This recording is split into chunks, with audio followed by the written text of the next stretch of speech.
then COVID came along. I called it a hoax and a scam. Can we go back to pre-COVID and how you went from being, say, one of the best and most popular TV personalities in Australia to then almost vilified and hated by the media? The documentary came out. It ended up on Netflix globally for 2 years. They had an exclusive contract with me. As soon as it was released, the attack started up. The president of the Australian Medical Association did a press conference to say that Netflix should pull that film off because it's promoting dangerous ideas. And the dangerous ideas is you can choose to eat regeneratively farmed, holistic meat, wild game, wild seafood, organic fruits, vegetables, nuts and seeds. So the president of the Australian Medical Association deemed that to be a dangerous approach to life. So, Pete, I've been looking forward to having a chat with you, and I'll tell you why. A lot of people have recommended I don't do this podcast with you. Good. Because you are quite controversial, let's be honest. Yeah. But for me, I'm like, no, I really want to chat with you. Yeah. Thank you. You're welcome. So if you don't mind, can we go back to pre-COVID? Yep. And then during COVID and how you went from being, say, one of the best and most popular TV personalities in Australia to then almost vilified and hated by the media. Yeah. Can we please talk about that? Well, thank you for saying I was one of the best. You know, I haven't been told that before, but I'll take that. You know, took a long time to get comfortable in that role. Yeah. So what's your question? Question is, talk to me about what happened through the whole process and how did you go from being one of the most recognised faces in Australia, as you still are, but you were loved, to then being vilified by the media? Sure. So I started my journey as an apprentice chef, basically. That was my lead-in into the culinary arts. And it was actually down in Melbourne I did most of my apprenticeship. So nice to be back in the hood. I was born here, so I feel like I'm a Melbourne boy or a Melbourne man. And we opened our first restaurant when I was 19 years of age down in Brighton with my brother and my father and another mate. That was called the Church Street Pantry at the time, which is now called the Pantry. Yeah. And so I came into that as a third-year apprentice, and it was such a wonderful experience to have that responsibility as a equal share business owner at the age of 19. Yeah. You know, like never in my wildest dreams as a kid. I grew up on the Gold Coast as well. Surfed, skated, and then thrust into the culinary arts, but then being offered a partnership with my family and our mate. And I didn't take that lightly. When you own your own business, as you know, you put your heart and soul into every waking hour, every sleeping hour. You know, you fucking have dreams and nightmares of your business. Yeah. And so my average working week when I started in that business was 100 hours per week in the kitchen. Wow. And at the age of 19, I used to have to hire more experienced people than me. I was a third-year apprentice, so I was hiring chefs that had 10, 20 years of experience. So that was such a great opportunity to grow into a man and to deal with that responsibility as well. And so that taught me a lot. And when I had that opportunity, I dove right into self-help books, motivational books, business books. I mean, one of my greatest books that I ever read was The E-Myth by Michael Gerber. I don't know if you've ever read that. I haven't. It's a classic. And so I devoured all of this because I knew it was an opportunity for me at the time at such a young age that, you know, I didn't want to take it for granted. Mm. And I had a wonderful relationship with my brother and his partner and my dad. And we just wanted to create a business that didn't go broke, but at the same time offered wonderful food and service. Yeah. And fast forward, we ended up opening 5 businesses together as a partnership over the next 15, give or take 15 years, 20 years. Hugo's in Manly, Hugo's Lounge, which was a nightclub. Oh, you're in Hugo's? Yeah. Oh, wow. In King's Cross. Yeah. So I got to live that experience. That was huge. Yeah. Hugo's Manly, and we had a pizza bar as well, Hugo's Pizza Bar. And we did my favourite part of that, apart from the restaurants, was catering, high-end catering. I fucking loved it. Maybe for those who don't know, Hugo's was the place back in the early 2000s? Yeah. Yeah, I used to go. There was in I used to go to one in Bondi. No, not Bondi. In King's Cross. Yeah. We had the nightclub at King's Cross and a restaurant. It was combined. It was sort of like, it was very cool. 300 people could go in there, and it was jam-packed of a weekend with all the people that wanted to get in there. I was always that guy that wanted to get in and could never get in. I'm like, please, sir, let me in. No, please walk away. Yeah, it was a good time. And prior to that, after the Pantry, my brother and I moved to Sydney with we brought in another partner, beautiful man called David Causey, and we opened Hugo's at Bondi. And it was right when modern Australian cuisine was just starting to flourish, and the celebrity chef scene started to get traction after Jamie Oliver. It was just before that Jamie Oliver, Gordon Ramsay sort of explosion, which made food sexy again or cool again, instead of sort of the women's weekly route of home-style cooking. You know, there was that passion, there was that excitement, there was that sexiness, there was a coolness to food. So we were sort of placed right at that beautiful point of modern Australian multiculturalism food, just breaking new boundaries, because we weren't limited by, if you go to France or Spain, it was so, all the menus were pretty much the same. French food in France, Spanish food in Spain. Whereas Australia, we didn't really have our own food scene. So people like Neil Perry, Christine Manfield, Tetsuya Wakuda, the list goes on. They reinvented what Australian cuisine was. And I was such a young chef. I was in my early 20s at the time and surrounded with really young chefs as well, that we're all just frothing at the bit just to be a part of this emerging food scene, which is why, Australia has one of the best food scenes in the world now, because we're not limited by that cultural heritage. It was a disadvantage for us for so long, but then we turned it into an advantage, and we have some of the best restaurants in the world now and one of the best food scenes in the world here. And it was just great to be a part of that emerging scene. And so Hugo's Bondi was one of those places. We attracted all Hollywood celebrities and rock stars and royalty from all around the world. It was the destination point to go to in Sydney. So we were operating this little eatery with really good food, and my brother was fucking so good at attention to detail and making every customer feel very special, no matter who they were, which is why we found success in that scene. And then with the emergence of the food popularity, TV networks were desperate to emulate what was happening in Britain, and especially in Britain with Jamie Oliver and Ainsley Harriott and Nigella Lawson and all of this stuff. Yeah. So I got a call up to do an audition for a new show that was on the Foxtel network, on the Lifestyle channel. And I was petrified of being seen. That's why I was in the kitchen. I loved that space because I had mastered a lot of my fears, or conquered a lot of my fears of being a young person, having to deal with older chefs and running a business. And through that time, I just devoured everything I could on, as I said, self-improvement. Went to Tony Robbins courses, Wayne Dyer, Deepak Chopra. I was studying meditation. I was doing all of this when I was in my late teens, early 20s, because I didn't want to fuck this opportunity up. Yeah.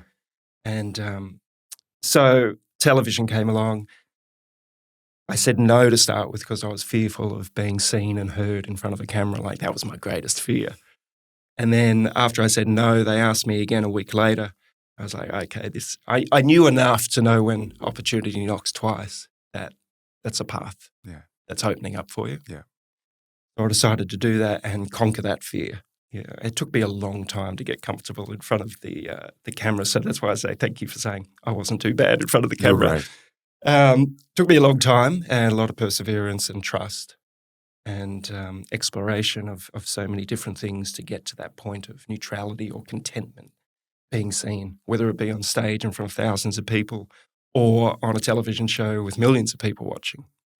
I'm glad that I got that opportunity to conquer that fear, because it's such a huge fear for a lot of people, is public speaking or being seen or being heard. Yeah, definitely. So, grateful for that experience. And then, so started off on the Lifestyle channel, little show, 13 episodes a year called Home. And I earned my stripes by doing that. Then Channel 9 had an opening for a daytime cooking show called Fresh, which Jeff Jantz used to host.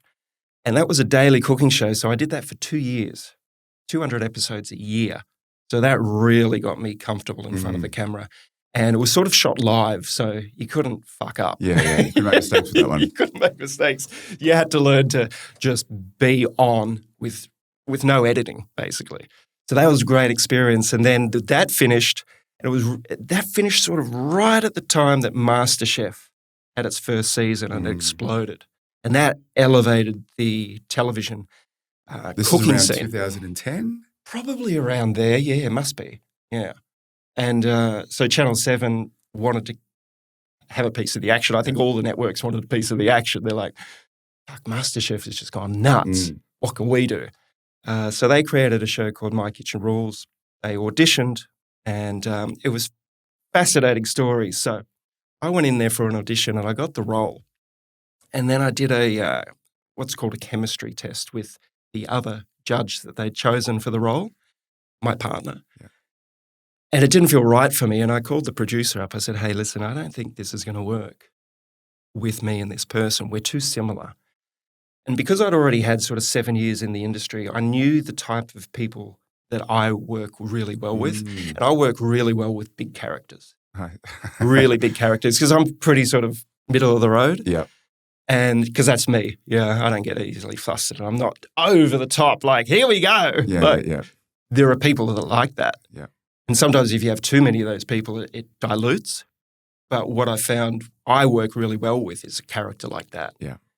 And so I called the producer. I said, hey, listen, I don't think this is going to work. I said, there's one guy that I used to work. He used to be my head chef in one of my restaurants. His name's Manu Fidel. I said, the women will love him. The men will love him. He's got this great accent and he can cook.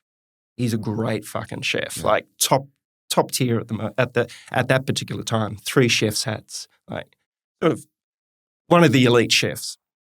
And it was so funny. They said, you've taken his job. He was with the other person, but the network thought his accent was going to be too polarizing. I said, I disagree. I said, put fucking subtitles under there. I said, me and him will work really well. And it was interesting. A week later, I got a call from Manu. And I hadn't spoken to him for a couple of years because he went off to do his other thing after he left our business to great success. He goes, brother, we're working together on My Kitchen Rules. I said, and as soon as he said that, I knew we were on to a winner. So the other guy lost his job because of you? It was actually a woman that was cast as the second judge. So, yeah. Yes. So, funnily enough, if they hadn't have gotten rid of Manu, I wouldn't have got the gig to audition. Yeah. And then if I didn't get the job, perhaps without my pushing to get Manu on, it wouldn't have worked. Yeah. So it's just funny how these things manifest. Yeah, I believe in that. And I had just this gut intuition that this would be a great formula. And we launched the first season and it went to number 1. It was the greatest top-rated show on Australian television at the time. And it was just huge. So going long story short, I was definitely respected in the industry to be a part of the number 1 top-rating TV show in the country. And obviously it got distributed internationally and I had a great run there for 11 years. About halfway through that, I discovered Paleo. It was my wonderful wife, Nicola. She was reading a book called Primal Body, Primal Mind by Nora Gagaudis. And I still think it's one of the most important books for humans to read if they care about health. It spoke to me in such a deep, common sense way. I was like, okay, this is going to be the future. Can you explain what paleo is? Paleo just means old. So basically, her book I think is 600-700 pages. To condense it down to, we probably should be eating like our hunter-gatherer ancestors and mimic that to the best of our ability now. Because back then, foods weren't sprayed with glyphosate or poisons. We were definitely eating a lot more animal nose to tail from land and sea, and then supplementing with seasonally grown, organic, foraged plants, whatever they may be. Yeah. And it just made so much sense because the way that she described it, it was basically a ketogenic style of eating. And I'd never heard of ketogenic, and she explained what ketogenic is. We have 2 ways we can fuel our body. We're so unique in this way we can either use ketones, which is fat, for our primary source of fuel, or we can use carbohydrates, which is glucose, as another fuel source. If you look at the dietary guidelines, they would have us fueling our body primarily from the glucose or the Bread, pasta, cereals, yeah, that type of thing. Lots of vegetables and small amounts of meat. yeah. And when I read that book, it just made so much sense. It's like, okay, I always look for what's best for our species as a human species. You know, if you look at every other animal in the wild, they instinctively know what to eat. Right? Yeah. Human beings, Yeah. how can we be in 2025 now? And there's still debate about what we should be eating. Yeah. Like, we're meant to be the smartest creature, one of the smartest species on the planet, yet there's still debate about what we eat, whereas every other animal intuitively, instinctively knows what to eat for their species. Herbivores are out there eating the grass, the cows, the horses. So you read this book? Read the book and just clicked. I was like, this is the future. Adopted the lifestyle, lost a couple of chins, had great vitality. And it was like, okay, how can I use the skills that I already have to create? I've got an entrepreneurship brain like yourself, you know, and many people listening to this have. I was like, oh, there's a great opportunity here. Because I'd already released probably 7 cookbooks up to that point. Yeah. And they sold okay as far as chef type cookbooks do. Chef cookbooks don't really sell that many unless you're Jamie Oliver or Nigella Lawson. But in Australia, it sort of has a limit. So I went to my publisher. I said, I want to do a book about paleo, which is meat, seafood, vegetables, fruit, eggs. Yeah. And they said, oh, you're going to lose your audience. I said, that's okay. I said, there's a bigger audience out there that is hungry for this type of information. That's a big risk at this stage. Huge risk. And but trust in oneself, you know, as you've done. We know when we're onto something that makes sense for us and we can see the future. Yes. Never underestimate that. Yeah. No matter if everybody else around you thinks you're fucking crazy. Yeah. You know, when we have that self-belief and we have that vision of what we can achieve, you know it. Yeah. Don't listen to the naysayers. No. And so I ended up getting a publisher. We released the first book. It went to number 1. Released the second book, went to number 1, not only in cookbooks, but in nonfiction for the year in Australia. Wow. Yeah. Like, Wow. and I wasn't surprised by it. Are you still on TV at this stage? Yeah. Okay. Yeah. That's when the tide turned. When the book went to number 1, that's when the negative stories started appearing in the media. Character assassination, ridicule. Pete Evans is dangerous. Don't listen to him. Yeah. And what comments were you making at the stage to become so-called dangerous to the public? The book didn't have healthy grains in it. And it talked about why potentially not eating them is probably a good thing. Yeah. So what happened was different TV outlets like The Project, The Current Affair, the opposing networks mainly, they started running stories. And it was hilarious when you really look back at it, and even at the time, because they'd have these reporters and they'd have a kitchen bench in front of them and they'd have all the food that Pete Evans is promoting. Beautiful steaks, seafood, vibrant organic vegetables, organic eggs. And there would be somebody with a straight face That's exactly my diet. Yeah, someone with a straight face saying, this is dangerous. This is dangerous. Then they bring in the dietitians or the nutritionists saying, yep, this is dangerous. You will not get your B vitamins. You will not get your calcium. You will not get this. You will probably, cavemen live to the age of 35 and there's a reason for that. You get B vitamins from bee pollen. You get B vitamins from liver. Stop it. So that was the start of the tide turning, so to speak. And what happened subsequently was I had a large social media following. 2 million people following me on Facebook and Instagram at the time. Yeah. And one of the largest Facebook profiles in the country at the time. Yeah. I remember because I'd look at Channel 7 or news.com or the news outlets or politicians. They'd have less than 1 million and I'd have 1.75. And what happened is I did a 10-week program. I created a 10-week program, put it out there. We had 100,000 people join, Yeah. mainly from Australia and New Zealand. And they started sharing their stories with me, send me messages. Mm. And I'd ask them to share their stories. Share us your anecdotal stories of the change in your health from adopting this over 10 weeks. And I shared 3,000 plus stories over many years, reversing type 2 diabetes.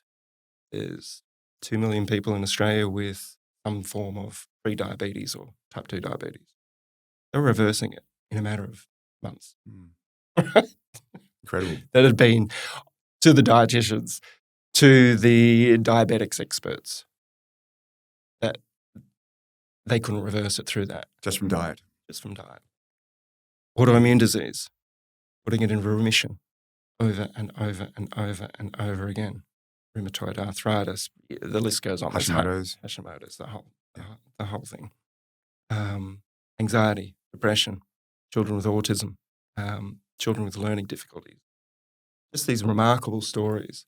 After you read the 100th one, it doesn't seem miraculous anymore. It's just common sense, for sure. Fuel the body right. The body is always wanting to heal itself. It's as simple as that. Yeah. And generally, we create the illness. We can discreate or dissolve the illness if we choose to. I believe that for 99.9% of people. So sharing story after story after story after story, then the attacks became more frequent, more ridicule. And just kept releasing books. They became bestsellers. I made a documentary called The Magic Pill, which ended up on Netflix. What was that about? Basically, I filmed with Indigenous Australians up in the Northern Territory for a couple of weeks, prove that you could reverse type 2 diabetes. From their diet? From adopting a paleo, ancestral, primal approach. Okay. Followed 5 different families or individuals over in the United States that had different illnesses, showed how you can reduce the illness, reverse the illness. And just the film was basically, it's called The Magic Pill because everyone's looking for the magic pill. Yeah. Right? I'm so guilty of that. they want the quick magic pill. And there is a magic pill, but it requires a little bit of work on your behalf. Yeah. And that's getting into the kitchen unless you have somebody that can cook for you. But knowing what to buy, knowing how to cook it, and then appreciating it. And obviously, I do want to say this, all the most beautiful food in the world is not a blanket statement to heal or prevent or cure yourself, because we have our emotional belief systems, which can, I believe the emotional belief systems that we have is the driving force for most chronic illness. So we could talk about that a little bit later. So anyway, the documentary came out. It ended up on Netflix globally for 2 years. They had an exclusive contract with me. And as soon as it was released, the attack started up. The president of the Australian Medical Association did a press conference to say that Netflix should pull that film off because it's promoting dangerous ideas. And the dangerous ideas is you can choose to eat regeneratively farmed holistic meat, wild game, wild seafood, organic fruits, vegetables, eggs, nuts and seeds. Exactly what I eat every day. And so the president of the Australian Medical Association deemed that to be a dangerous approach to life. Can you tell me why? No, this is a question. Well, you'd have to ask them. But my presumption, and many others, is that follow the money. Like every business that's out there, the medical establishment and the medical industry, it's a business model. And I'm not saying that it's nefarious in any way, shape, or form. I think modern medicine and ancient wisdom should work hand in hand. I agree. And I would never not look to modern medicine and deny the benefits of that for certain situations. Yeah, agreed. That was one of my questions, actually. Yeah. Do you believe modern medicine has a place with, as you said, ancient medicine, as I think it does? I think you need a combination of both. Yeah, 100%. Hopefully, if you look after yourself, going back to what it means to be human, eating well, drinking clean water, moving your body in a meaningful way, our belief systems, how we view ourselves in this world and how we see the world as well. Yeah. A lot of people are very fearful of what's going on out there, and that can cause stress and then dis-ease in our being. I think those two things should work hand in hand. And, if I have a surfing accident and I need stitches, take me to the hospital. I'm not going to be eating my liver to heal myself if I've got a gaping wound, but the body will. Would. Well, I would do that at the same time. But so going back to the question, I think when the bottom line is threatened for industries or for any business, then there will be some form of retaliation to protect what is already there. Yeah. Right. And I understand that. I definitely understand that. And so that was... So you were being attacked? Well, it's not so much attacked. It's just, well, you could call it an attack, but it's just the business. When you look at, I've said this so many times, and so many doctors that I've interviewed, they believe that 80% of chronic illness can be completely eradicated. So through lifestyle choices. Yeah. And obviously the greatest lifestyle choice, I believe, is good diet. Imagine 80% of doctors' visits disappeared in the space of a year. Imagine 80% of hospital visits disappeared in the space of a year. The biggest one is, imagine the pharmaceutical companies losing 80% of their business within the space of a year, if it took a year for somebody to either reduce their inflammation or their disease and put it into remission. Then think about the implications with government lobbying from those institutions. Then think about what would happen to mainstream media if they didn't have health insurance companies advertising with them, multinational food corporations advertising on television, in print media, in digital media. Think about what would happen if those industries lost 80% of their customers. So you can understand, well, I understand the game of why censoring, silencing, ridiculing, creating doubt in the public's mind over something that seems to work for a lot of people is probably not a bad game plan to instigate. Funny you mentioned about hospitals. I had a knee operation last year and I went in for a few days and the food in there was shitty sandwiches, shitty sweets. If my dream is actually to create a hospital where it's organic food, it's grass-fed meat, it's organic vegetables and fruit, and proper rehab. There is just lie in a bed with no sunshine and eat crappy food for 3 days. To me, that's not healing. No. Many people have suggested that and even tried to implement it. The problem is we have a thing called the dietary guidelines, which dictate what is served in hospitals. Is that the old pyramid? That's the old pyramid. Yeah. It's pretty much the same thing. They've just turned it into a chart, a round circle. So who has to follow the dietary guidelines to stay in their business? Hospitals, jails, daycare centres, aged care centres, schools, and the list goes on and on. Yeah. So they can't step out of that paradigm or that structure that's been created. And the structure has been created for many reasons. And there's been documentaries that have shown why and how the dietary guidelines were shaped as they are. And it has nothing to do with long-term regenerative health. What's fascinating, I read Bobby Kennedy Jr. said this week actually, that in September there's going to be changes in the dietary guidelines in the United States.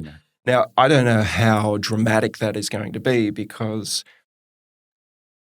the political system, especially in the United States, is so intricate and so well established and so much lobbying and power in that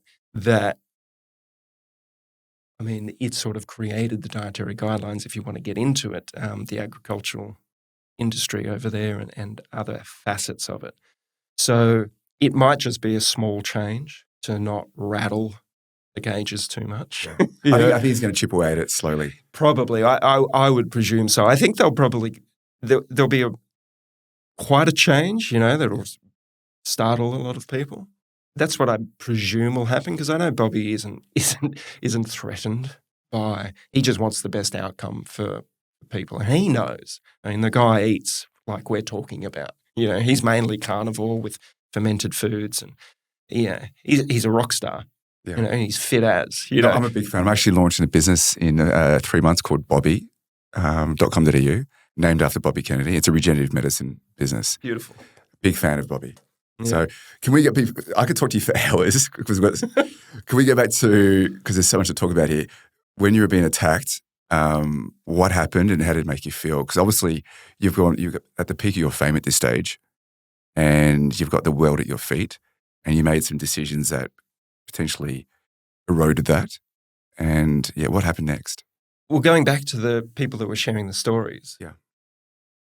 These people mainly were women between the ages of 40 and 80 years of age that were sharing their stories, that had tried the traditional route. And maybe not traditional, but the existing medical system route without success. Yeah. And they were like, fuck it. If I really got to change my diet, then I will. And then they'll share these stories, just go. And it's interesting because a lot of people would share their frustrations and anger. That was usually the first emotion that would come up for people, like, fuck, they've lied to us. Mm. Why don't doctors tell us this? So there's that anger, because these people have been living in pain and suffering and ill health for some of them decades. Yeah. So I'd get these messages and these emails from people just going, fuck, I can't fucking believe it. They're fucking liars, right? That was the message, but written as a 40 to 80-year-old woman would write. I'm so upset. But what filled my heart with joy was hearing their stories, because they all basically finished by saying, I'm ready to live the life that I've always wanted to live now. I have the strength, the vitality, the health, the vision. Yeah. We're talking about vision of our intuition of what we can achieve, whether it be in business or relationships or in life. That was the underlying message from thousands of these people. I'm ready to achieve what I'm here to do, whatever that may be for them. Yeah. Whether it's learning a new activity or gardening or spending more time with the grandkids or whatever it may be. Yeah. That was the magic spark. That was the overwhelming message from all of these people. So to answer your question, the little shitty headlines and the attacks from nobodies were nothing compared to the fulfillment that I was receiving from these people sharing their beautiful vision of their future. It just, so I would see that. So I changed my perception on those, I guess, negative attacks to be like, fucking brilliant. Yeah. Go harder. Go fucking harder. Do as, like your podcast, go harder. What's your podcast called? Get harder. Yeah. Just go as hard as you can. Yeah. Do it. Because every time you write a story, we're getting more awareness out into the public But sphere. surely it was making you feel shit inside. No, because it wasn't. Because I was fulfilled with knowing that I wasn't harming people. The only people I was harming, or other people in my position, was the bottom line on certain products or industries. And were you still with Channel 7 at this stage? Yeah. Okay. Yeah. And it was great. And I pitched to them, I said, here's all the anecdotal stories of all the people that are getting healthy. Let's make a TV show about this. Let's do this. Yeah. Let's show how people can get healthy. Let's show the before and afters and durings. Yeah. Biggest Loser is a great show that's getting a lot of viewership. But that's only a piece of the puzzle, the fitness side, and it's a little, you don't really... What's the Biggest Loser? The Biggest Loser was that weight loss thing Yeah, with Michelle yeah. Bridges and thing. I said, we can do it in a more eloquent way. Just changing the diet, teaching people to cook. what would that do? I said, you can have a legacy here, change millions of people's lives as a network. Like, fucking cool. Yeah. That being your legacy. Yeah. Like, talk about loyalty to a network, to a business. Let's show people these pathways for long-term regenerative health. Yeah. We never got that show up. And you can probably understand why when you look at the current state of mainstream television in this country. And no disrespect to any networks out there, that is what they produce. That's their business, to create shows like they're producing at the moment. Yeah. So I ended up making a TV series called The Paleo Way, self-funded, put it out there, 16 episodes, half-hour episodes, 3 or 4 recipes on each, interviewing people that had healed themselves and doctors that were promoting this and scientists and researchers that were promoting this. So it's out there for people to see. So I always come to the belief that I never want to force anything down anybody's throat, to make them change their belief system. All I know is the information is out there if people choose to, if this is their path, to want to be healthy. Yeah. It's up to you. Yeah. Like, I respect everybody's journey. If you don't want to take this path and ill health is your path, Agreed. so be it. Yeah. Love you. Yeah. And other people are out there wanting to be healthy. Love you too. Just don't tell me what to do.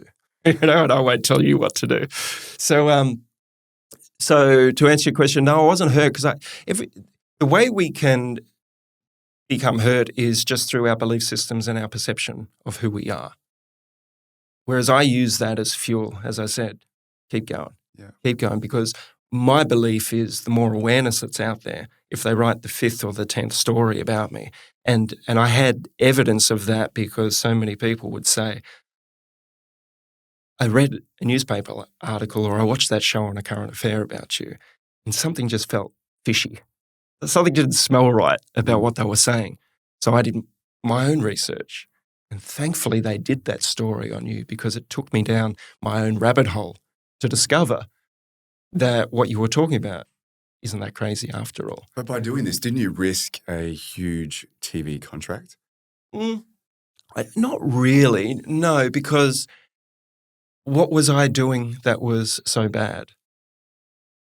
Like, if you put yourself into a network executive's position, what was I actually doing? Yeah. I was promoting home cooking, healthy cooking. Like, how is that detrimental to a network when your show is doing so well? I guess if they had to balance it out, removing me from the DNA of a very successful show might be more hazardous to leaving me and letting me just keep promoting beautiful recipes. So how did that all collapse then, the show? The show actually finished just before COVID anyway. It had stopped. Okay. They took a hiatus because the ratings were going down. Yeah. And, the program itself, My Kitchen Rules, changed dramatically from our first few seasons to when I exited it, when they stopped filming. It had become, I do not want to talk ill of it. I had a great experience. But the show that I left was very different one than the show that we started with. The show that we started with was really about beautiful home cooking, and at the end it was a little bit more about drama. Or a lot more about drama. Like the first maths, really. Yeah, well, that was sort of, they were competing against that, and Married at First Sight was the new juggernaut. It's a juggernaut still. Drama, and I've never seen an episode of it, but it seemed to... I have. It's complete madness. Yeah, so I understand, when you're running a business and the competition has a new shiny object that everyone's attracted to. Yeah. Just like how we got started at this conversation, food became the sexy, shiny object, celebrity chefs, home cooking. Yeah. Everything goes through cycles, and and then COVID came along. So I wasn't already working with the show, I don't think. And COVID came along and, things that smell fishy and things that smell a bit off. that smelled really off to me. That was like a fish market that had run out of electricity. I remember some of your comments. Do you want to share some of the statements? And whether they're good or bad, it's your choice. Oh, yeah, I called it a hoax and a scam. Yeah. Not so much that the virus didn't exist, even though that's debatable by many people, and I don't get into the debate on that. But just the reaction to the whole thing, I believed was a scam and a hoax. No, I still stand by that. No, I think the lockdown in Melbourne was an absolute disaster. Well, the lockdowns, case in point, were a scam and a hoax. Yeah, there was no scientific evidence whatsoever to this day, and even back then, that would warrant that behaviour and that response to that. The same with wearing masks. The same with actually taking a medicine. And I use that word loosely, medicine, same as taking a pharmaceutical product, and time has proven that to be correct. At the time they said it would prevent spreading, it would prevent you from catching COVID, and obviously that was not the truth. And social distancing was a made-up thing, and they've admitted that it was made up off no science whatsoever. And I'm not saying that was... I might just leave it there, but no problem. But I thought it stunk. Yeah. And were you in Byron Bay at the time? I was between Sydney and up north, Northern Rivers. I don't live in Byron Bay. I thought you did, sorry. No, I would never choose to live in Byron Bay. It's too busy for me in Byron Bay. But I should say sorry for saying you live in Byron Bay. That's okay. I love Byron Bay. I just would choose. Love Byron Bay. I would just choose not to live there. It's too busy for me. I like wide open spaces. But and the reason I believed it stank was that I'd already, for the previous 10 years, discovered the corruption and deception that had invaded modern medicine and the dietary guidelines. So I was already very, very aware how the lies have been perpetrated and propagated for so long. And this just felt like a ramped up, the volume had been turned up. This is another deception to a degree. And I always have that belief, question everything. Yeah. And I just started interviewing the doctors that I respected around the world that I already had a relationship with. What's your opinion on this? Right at the start. What's your opinion on this? What's your opinion on this? And many in the first 2 weeks were like, we don't know. I'm like, sweet, either do I. And then the information started coming in. As like, this isn't what they're making it out to be. Yeah, it's quite funny. I think during COVID, we all became, me included, became good little sheep. We followed the rules, followed that we had to get vaccines, did the lockdowns without complaining, and we became sheep. Yeah, I really don't like that word. I would rather use the word that you're part of a tribe. And the tribe mentality and the tribe ethos was this. Yeah, but when I'm part of a tribe, it's a tribe I want to be part of. Yeah. And that's my difference. I didn't want to be part of this tribe, but I still followed. Yeah, because there's such a deep yearning within us. I'm to say it's in our DNA, but going back to what it means to be human, we want to feel safe and not separate from our tribe. Yeah. And whether that's, your Australian tribe or your Victorian or Melbourne tribe, when once upon a time, if we weren't part of the tribe and kicked out of the tribe and banished or excommunicated, you would have to fend for yourself, and chances of you surviving without the cooperation and collaboration of your fellow human beings, would mean imminent death or starvation or whatever it may be. So in us is this impulse. And that's why if you read the psychology behind what happened during the pandemic, it was so well crafted that people wanted to be a part of the tribe, and they would turn against anybody. I remember it was wild. That wasn't, And, it was wild. And I've over many years, I've been so interested in long-term regenerative health, and so many of my mentors and people that I've respected have also spoken about the benefits of our belief systems. And one of the tools, many tools that are out there, is psychedelics or entheogenic medicines, which is gaining more popularity at the moment, and more research is being released every day, every week, about the benefits of certain psychedelics, or all of the psychedelics as well. Microdosing, macrodosing. So because of the people that I have really respected that focus on brain health, they are some of the most stern, what's the right word, biggest advocates of psychedelic research, and also their own exploration into this. Yeah. So over a couple of decades, I have sat and chosen to sit with pretty much most of the psychedelics that are available to human beings. Yeah. And what these tools, what these medicines, as they call them, or these substances can teach us about ourselves is to face our fears. And I have to tell you that they're wonderful for that. And I'm not promoting psychedelics to anyone, and I would never advise anyone or recommend it to anyone. I have free will over what I choose to do in my experience, and my intention in life is to get to know who I am deeper and deeper as I evolve and I'm on this planet. And how do I do that? One of the things is to face my fears, which we've spoken about already on this podcast. And psychedelics are a wonderful tool of facing your own fears. So when COVID came, and I knew that by speaking up, I'd already experienced the so-called attacks just over dietary principles. Yeah. I knew at that time that speaking out against this was going to be a pretty wild journey for me.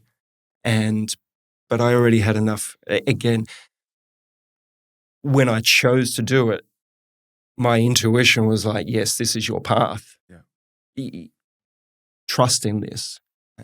Doesn't matter what the consequences are, you will be able to deal with it. If they throw you in jail, you will be able to deal with this. If they take you out, you will be able to. That's your path. Yeah. That's your experience. Is this when they took your Instagram account offline? I think in 2021. Yeah, they deplatformed me off Facebook and Instagram. But I was so grateful. I'm like, oh, fantastic! I get to experience what it's like to not have a social media base. After having one, way to look at it. After having one, because you've obviously got 2 million followers in there, which is most people who are in that game strive for that. Yeah, and you just go, thank you very much for taking that away from me. That's how I look at everything when I've created these experiences for myself. Amazing. Because I never play the victim, because I created that experience for myself. I knew that there would be repercussions from doing that. I didn't know what they potentially would be, but I knew that was the path, and just trust in this path for myself. Let the chips or the cards land where they land. Social media, I was like, oh, cool, I get to experience this now, losing my ability to reach people. How are you, Pete Evans, going to cope with that? Yeah. Will you see that? Will you go into victim mentality and blame, or will you embellish this and appreciate this experience? I tore my hamstring off my butt 4 years ago. It was actually during COVID in the early days. I was surfing a big wave, and I landed. I did a floater. I landed the floater, and my back foot came off the board, and I did the splits. And I'm not that flexible, and I felt it. And it was shocking pain. But my first thought was, oh, thank you. Cool. Thank you for creating this experience. I'm going to learn things through this experience and be out of the water for 3 months and on crutches.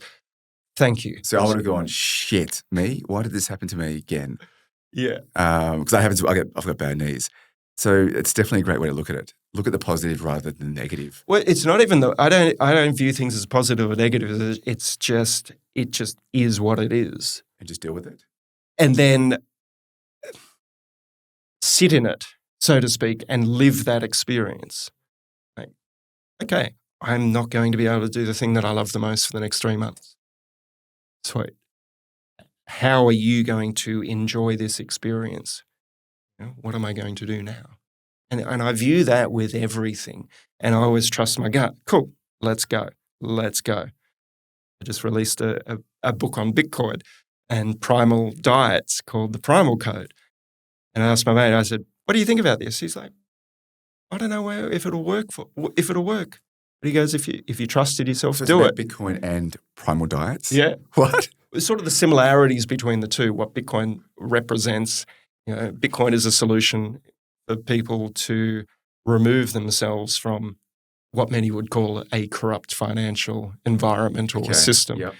And the similarities from looking after your eating well, ancestral diets. But I go deeper into other aspects I'm trying of to see health. the connection still, but So how do you remove yourself from these systems that have been created for a very long time, whether it be the health system, the medical system, the pharmaceutical system or industry, and then the financial system? What are the similarities between both? And Bitcoiners talk about holding on for dear life. My first ever Bitcoin podcast I did with a dear mate, I interviewed him probably 5.5 years ago. And he explained what Bitcoin is. And it's very difficult to explain what Bitcoin is even in a 1-hour podcast. Like I study Bitcoin probably an hour a day for the last 5 years. And I'm still just scratching the surface of the potentiality of it. Before we jump at Bitcoin, can you give one prediction of where you think Bitcoin's going to get to? It doesn't matter. No, it's just a prediction. No, I don't do that. Okay. Because... but do you invest in it? Heavily. So then you predict it's going to go up? I predict... What I've come to learn about Bitcoin is it's a solution. It's a solution for humanity in so many different aspects of it, of the way that we live our life. And the price goes up, price goes down. It's a volatile asset, but it's way more than that. I have friends in the freedom movement and truth movement, and they're always fighting against the system, whatever that may be, whether it's the government or the medical system or the industrial military complex, just there's always an enemy to fight against.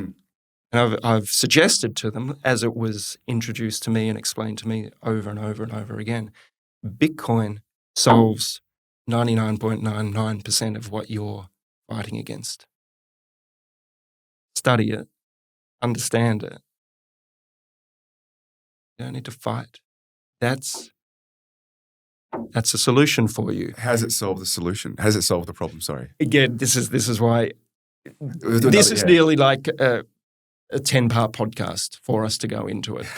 But it's a quick summary. Fix the money, fix the world. That's one of the Bitcoin mantras or slogans. Fix the money, fix the world. Because we go back to what we were talking about with the attacks. Why the attacks on somebody that's promoting health, that's getting outcomes? And others like me, it's just not me. And all the information I've got is from doctors. It's not like Pete Evans created this paleo diet.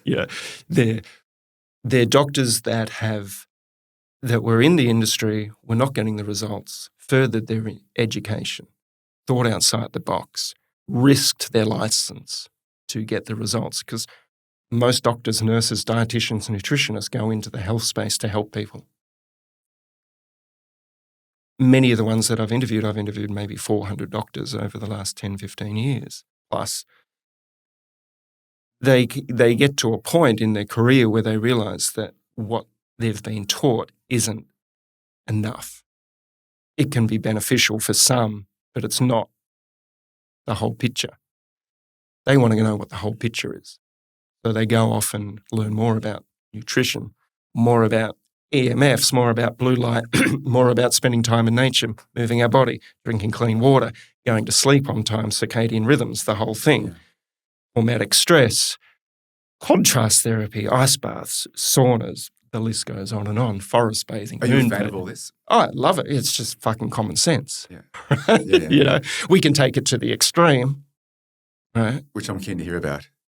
which is great for people that want to take it to the extreme. You know, the Brian Johnsons, the Dave Aspreys, that fantastic. I'm stoked that there's people out there that take 180 pills a day and are showing the potential of what supplements may or may not do. Do you take supplements? Hardly any. You believe you get all the nutrients from your diet? I believe in my body is always wanting to stay in homeostasis and perfect balance. I know when I'm out of balance, whether it's stayed up too late, not eaten well, stress, whatever. Ultimately, I believe we all know the answer to all the questions that we have. It's just, are you willing to ask that question of yourself? They say the greatest doctor is the one that shuts up and just listens, because the patient will eventually tell them what their problem is and why they got that problem in the first place. Makes sense. So we already are. We have all of the answers. We are the universe, you know. We learn that through different psychedelic experiences as well, which is very humbling, but then very, very powerful in our day-to-day lives when we are dealing with this co-created reality that you and I and everybody else is creating at the same time. I'm going off topic here. We're going back to Bitcoin. So Bitcoin, they talk about hodling your wealth. Hold on for dear life. And the GFC was a huge initiation for so many people back in 2008, I think it was. Yeah, it was. And when you get into the weeds of how the Federal Reserve was created and central banks were created, you can see very much like the dietary guidelines were created. You know, great stories to educate yourself on how and why these things were created, and how a lot of people just trust in them and don't even question. They don't question the dietary guidelines. They don't question the Federal Reserve or the central banks or the World Banks or the IMF, and the list goes on and on. But it's worth, I think, understanding how we've gotten to this point in time, because then you can choose a different path if you want to, or you just keep doing what you're doing, which is great. So Bitcoin has emerged as a solution at a particular point in time that flips everything on its head, the financial system. And I was just speaking in Bitcoin Vegas in May, up on stage, and also in Bitcoin Prague in June this year as well, so just a couple of months ago. And I sat there for 6 days in total over the two events and just listened to the most fascinating talks of my life from people from all around the world that are in the Bitcoin space. And I've said this many times, I've met a lot of fucking smart people in the health space. The Bitcoiners, people that were on stage, are some of the most intelligent fucking people I've ever come across. And more interestingly enough, heart open people with a vision for the future of humanity. And I don't say that lightly. I'm still struggling to see how Bitcoin can solve many of the world's problems. Yeah, there's a great book called Soft War by Major Jason Lowry. He did his PhD. He's in Space Force. Trump set up Space Force. Yeah, I remember the name Space Force. Yeah. Did I see you with Trump recently? I visited Mar-a-Lago. Yeah, it was a great thing. But Major Jason Lowry wrote a book called Soft War. So he talks about the evolution of warfare, and he sees Bitcoin as, and many Bitcoiners, it's been spoken about and books written about that. It will be, the war of the future will be a hash war, basically, and Bitcoiners will understand what hashes are. But it's one of the most, in one aspect, they see Bitcoin as being the future battle that's non-violent between nation states. So that's one aspect of it. The other aspect of it is it's deflationary, because there's only ever going to be 21 million Bitcoin ever in circulation. So it's the first monetary product or asset or invention in the financial space that is finite. And the fact that it was created by synonymous or anonymous They person. haven't found the person. They thought they found a man in Japan, but it wasn't him. So Bitcoin doesn't have a CEO, it doesn't have a marketing manager, it doesn't have an office building. It doesn't need anything like that. There's 3 million other alternative cryptocurrencies out there, and the Bitcoiners will call them shit coins, that all have that. They all have a CEO or someone that's in charge, so to speak.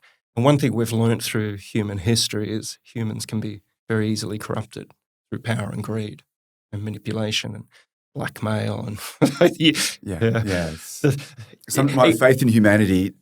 I have complete faith in humanity, and that's where Bitcoin offers a solution for the people that wish to explore it. As I said, there's so many different layers to what Bitcoin offers that it's very difficult to sum up in. As I said, I read about it every day for an hour, and I have for the last 5 years. I've done 30 podcasts with some of the world's best. I would always recommend people read The Bitcoin Standard, which is, I think, the most important book written in the last 10 years. It's by a professor of economics called Safadine Amos. Yeah. I've had the pleasure of interviewing him and chatting with him. And he's also carnivore for the last 8 years too. Oh, really? Yeah. He doesn't hold any punches. For those who don't know what carnivore is, it's basically just meat diet. So meat, eggs, and potentially fruit. Potentially, yeah, and salt. So his book called The Bitcoin Standard was released, I think, about 7 years ago. And it gives you the history of money throughout since humans have been trading and using a store of value, from shells to beads to precious metals to fiat, what we're using now, and Bitcoin, and it talks about the other cryptocurrencies that are out there as well and why they're probably not a long-term generational wealth builder. And he wrote a secondary book. He's written many books, but the second one was called The Fiat Standard. And he takes a deep dive into the dietary guidelines and how everything that has been created around the fiat currency system that we're on has led to the inflationary prices and the devaluing of our assets. Basically, when we work with inflation, we're losing. And we're basically, it's the invisible theft of our time and effort. So Bitcoin flips that because the Austrian economy school, they always believe that the hardest or the soundest money, and Bitcoin is the hardest or soundest money that's ever been invented. If we're on that standard, what will happen in the future is instead of prices going up, they'll actually come down. Think about that. Because I know you eat meat, and in the last 2 years, you've seen how expensive fucking meat has become, and other products that are out there. So why do you think prices will come down? Because the way the system has been set up on the fiat standard is designed for inflation. Bitcoin flips that on its head and is designed for... So do you think Bitcoin prices will come down?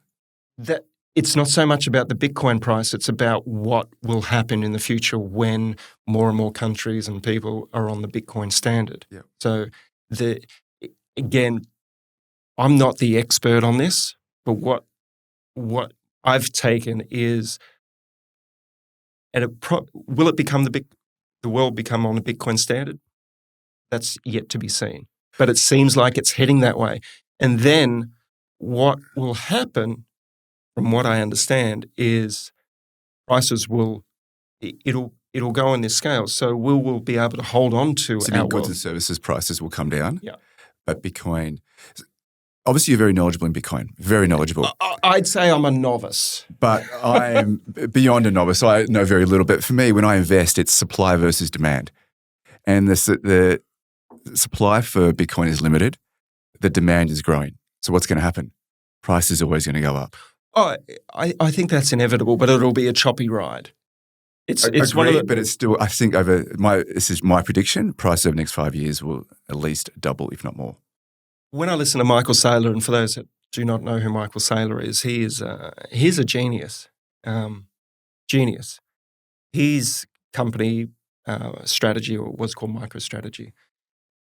It was interesting. I was chatting to someone very close to Michael when I was in Bitcoin Prague a couple of months ago, and they said he is a genius, like Rain Man style genius.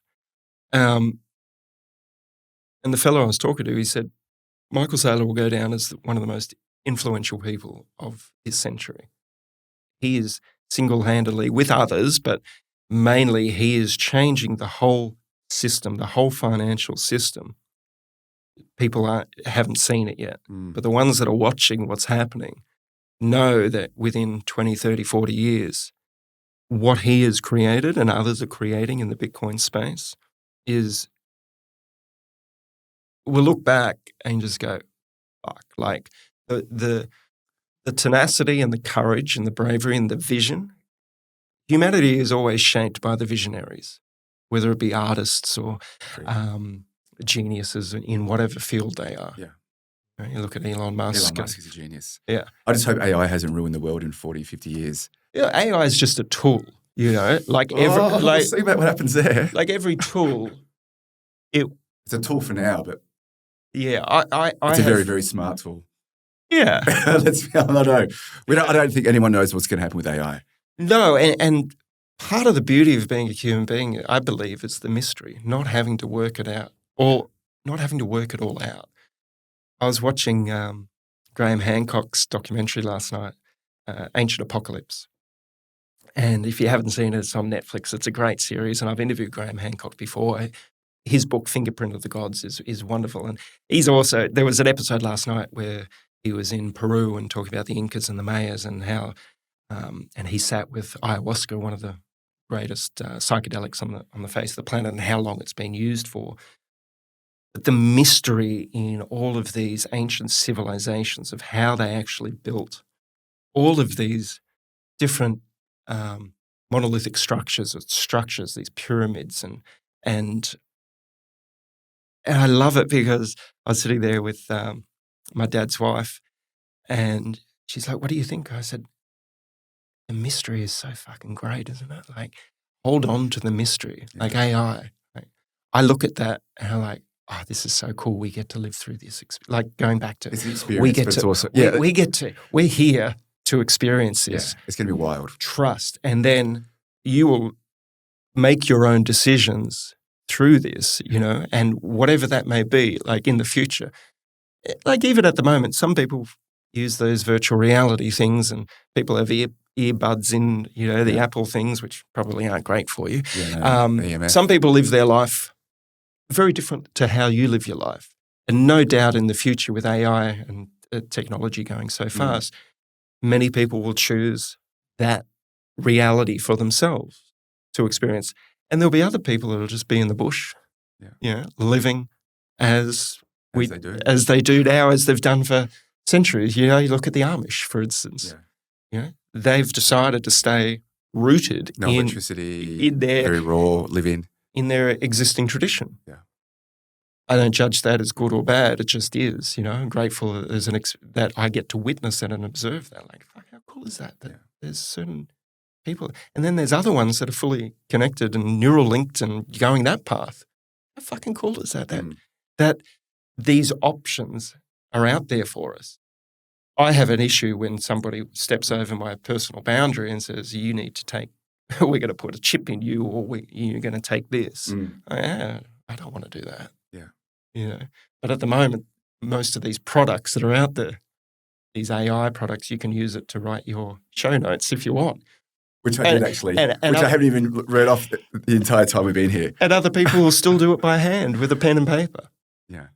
You know, there's no right or wrong. It's just what suits you on your journey, personal journey. Yeah. I've dabbled in AI in the last 6 months. When it came up to me, I was like, "Oh, I'm going to explore this for a little while." And I've explored it, and now I've pulled back from it. Okay, I experienced that. That was enough for me at this particular point in time, and I haven't dismissed it, but it doesn't interest me anymore at this moment. And I had people years ago saying, "You should get your recipes onto AI, and we can do this with AI." I'm like, that doesn't feel right for me at the moment, you know. So, Pete Evans, you focus right now on Bitcoin and obviously health. Can you, obviously you're a massive fan of paleo, into regenerative medicine. Can you tell me what's the most, I'd say, insane health hack you've done for yourself or you've tested? Insane. What's it? Like something that's so unique that very few people would imagine doing it. I think the one that a lot of people really struggle with mentally is fasting. Prolonged fast? Prolonged fast, and I've only done a 5-day fast. That I wouldn't say that's a prolonged fast. And my wife and I, we run fasting retreats in summertime at our health retreat, just 5-day fast. Yeah. And just fascinating because I'll use this analogy. During COVID, we saw people fighting over toilet paper. Yeah. Right. The sheer insanity of that. Like, we do not need toilet paper to survive. Yeah. We do not. Yeah. Right. We can get by if we don't have it. It's a luxury item to have. So if you don't have it, food to survive. So what I'm saying is, could you imagine if we had a shortage on food, or the supply chains broke down, or a cyber attack took things offline and we couldn't access food, right? People were fighting over toilet paper. Imagine what would happen if we couldn't access food. And there's been so many, like if you live in New York City, what would happen if they couldn't get food delivery for 3 days? Yeah. Apparently total chaos would ensue. So what I invite people to contemplate around food is, if you can experience what it's like to go without food for 3 or 4 or 5 days, and I'm not suggesting to fast to anybody, but just perceive this as an idea. The human body can go for quite a long time without consuming food, Have you given yourself that experience just on the very slim chance that if you were not able to access food for whatever reason, would you go into a state of panic, or could you stay grounded in that experience? Because say the electricity goes down, or cyber internet goes down, or whatever it does for a few days, probably it'll come back online within a week. Can you trust in your body to go without food for that period of time? And so many traditions around the world, and spiritual traditions and cultural traditions, talk about fasting, and they experience fasting for whatever reason that may be. Yeah. I think it's a really beautiful thing to experience, because when we go without food for a period of time, what happens is we get to sit with ourselves and get to know ourselves a lot deeper. Right? That's true. I've done a 5-day fast, and I'll talk about it after. Yeah. So it's a very healing experience for a lot of people, not just physically, even though we go into a state of autophagy and our senescent cells have a chance to get out of us. But emotionally and mentally, and some might say spiritually, it's a wonderful experience for us. And many people claim that they get this beautiful state of clarity and calmness after maybe the 3rd or 4th day. And I don't think that should be overlooked or underestimated. And my wife and I, we do it once a year, just ourselves, just a 5-day fast. Yeah. We just do it as a tune-up and to experience that. We had a woman at our retreat once. She did a 48-day fast. 48-day fast? Yeah, and I'm not recommending this to anybody. No, I do not recommend this at all. And the reason that she did that is she had stage 4 cancer 3 times, and she'd been through the medical system with chemotherapy and radiation. And when it came back the 4th time, she didn't want to go through that because she thought that would kill her. Yeah. So she decided to do a fast with her oncologist, and this was over in France. So she was well monitored throughout the fast. So she did that, and she says it nearly killed her by not eating for that long. That's such a long time without food. But the cancer went, and it's never returned. And she now does, every year she does a week-long fast or a 5-day fast. So our bodies have the remarkable capacity to heal. And I was told this many, many years ago by a friend of mine. If we're talking about diet, or anything, The reason we can be out of balance is we're not getting enough of something or we're getting too much of something. Yeah. It's as simple as that. Can be not enough sleep, too much sleep, not enough movement, way too much movement. Look at endurance athletes. You can overtrain. Yeah, a lot of endurance athletes end up with autoimmune disease and type 2 diabetes, and the list goes on and on. We too much food, not enough food. Yeah. We can be malnourished. We can be gluttonous. Yes. So learning to play with these options for us can be so profound, because once I usually eat once or twice a day, and I'm not a big person, I'm not bustling with muscles or anything like that. I surf. I don't need huge muscles to go for a surf. Yeah. I'm quite lanky and do my thing out there. So I usually eat once or twice a day. It's cheaper if I eat this way. Yeah. And I don't do it because it's cheaper. It's just when you're in this state of, I guess, metabolic flexibility through a ketogenic primal state of eating, the fire is burning for a long period of time without me having to throw a lot of fuel onto it. And that's the difference between a high carbohydrate diet or a high fat diet. The fat diet, higher fat diet and a good protein diet, the logs burn for a longer period of time slower. Yeah. So you don't need to replenish them. Whereas a high carbohydrate diet, they're like the kindling that you put on the fire. Yeah. You throw it on, it burns quickly, you get the energy and it dissipates. So you go throw more fire, more kindling onto it. That's why people overeat. Yeah. And it's not so much that they're addicted to food. What I believe is they're just not getting the nourishment. So the body is sending signals, I'm hungry. Yeah. Plus it's the metabolic dysregulation of too much glucose in their body as well. So they've got to feed that. So I don't know whether I answered your question or not, but yeah. So fasting, I think, is something to consider and to investigate. And people can start by skipping a breakfast or skipping a dinner. Yeah. Once a week, maybe see how I you think take feel. it slowly. Yeah. Some people can go all in. Some people can inch their way in. Yeah. And I'm not. Everybody is different. That's why I would be very careful with anybody making blanket statements like, you should only eat between this hour and this hour. It's like, be careful when you tell people what to do, because you and your life story, so completely different and unique to my life story, which is different to the 8 billion other people on the planet. What may work really well for me might be disastrous for somebody else at that particular point if they went all in, because so that's why one size fits all medicine, one size fits all nutrition, one size fits all anything. I would be very careful. Even that's why I question supplements as well. Yeah. To say that everybody should be having that. I agree with you. Maybe they should, maybe they shouldn't. I don't know.